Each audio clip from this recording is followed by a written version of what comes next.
Hi, this is Tim of the 1916 Company. Welcome and thanks for logging on. If you love this watch, email us Team Mosso at the1916company.com for purchase pricing and availability questions relating to this Rolex certified pre-owned Oyster Perpetual Datejust 2.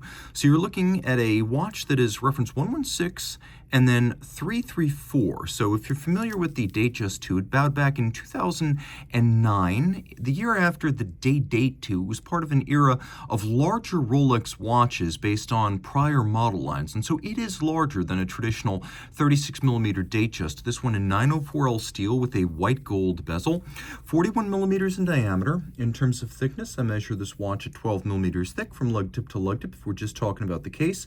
49.5 millimeters is the distance, but the total span across the wrist, if we include the solid end links, that is going to be 51.7, then it has a 21 millimeter spacing between the lugs. Watch features a clasp with a lift lock system, so I'll show you how this works. There's actually a spring-loaded lever-based release. So you've got this beak and then there's this hook. So this is not friction fit. This does actually snap together and then you have to lift to disengage. Taking a quick look inside the clasp, you can see it features Rolex's 5mm in-out snap adjust easy link system, so you don't need any tools to take it in or out 5mm. Then if you look at the interior of the clasp, you can see that there are 3 pairs of divots drilled, so you can use your strap tool to dismount the spring bar and change the anchoring point of the bracelet inside the clasp. So that is an anchoring point change, easy link, and then you have several links fixed by screws that can be removed to fine-tune the fit.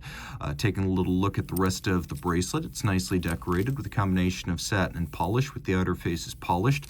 There's a pronounced taper down from the end link towards the clasp. You can see the end link mates the bracelet cleanly to this oyster-style case. We've got a twin-lock crown in steel. You know that because of the little slash under the crown. It is a screw down. The watch is 100 meters water resistant. Rolex 904L steel, which they call oyster steel these days, is a high nickel content steel that is designed to be particularly resistant to corrosion, particularly when it is exposed to, for example, sweat or sea salt. Conventional 316 stainless can actually corrode if not rinsed. This doesn't even have to be rinsed, it's that resistant. Gray gold is what we call this type of white gold. It's a type of white gold that's white all the way through and never needs to be rhodium plated, and if it is scratched, it will be the same color underneath, unlike a plated white gold. So this dial is truly white. It's not silver white, it's not a sunburst, it is a matte white, white like chalk. And this is a particularly sporty version of the Datejust 2 in as much as it is fully loomed. Not all of them are. So we'll do a quick loom shot so you can see this watch features Super Luminova. When it's green, it's Super Luminova. When it's blue, it's Rolex Chromolite. Functionally, they're the same. But you can also see that the watch is a little bit less crowded and constrained than a standard Datejust.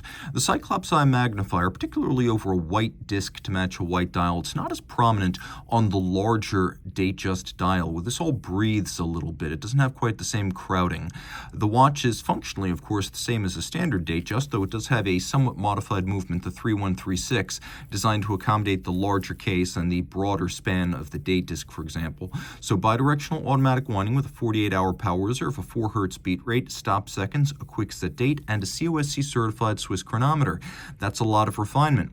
This 31 joule movement beaten away at 4 Hz features a full balance bridge and a free sprung balance, those two features allowing for a great deal of shock resistance, and it has a handmade, or I should say hand-curved, Breguet overcoil hairspring for isochronous operation in every physical position, and then that hairspring is made of a blue oxidized niobium zirconium alloy Rolex calls Parachrome Bleu that is highly anti-magnetic. So this watch shock resistant, water resistant, and anti-magnetic. It's really an all-arounder. It's your sports watch, it's your dress watch. You're going to want to see it on the wrist.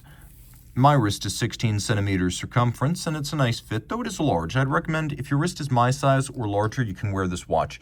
If your wrist is smaller than mine, I would recommend going with a traditional 36mm Datejust. And you can see down the wrist, the lugs, the case are not over the edge, so 16 centimeters circumference and up, and you're going to be good to go.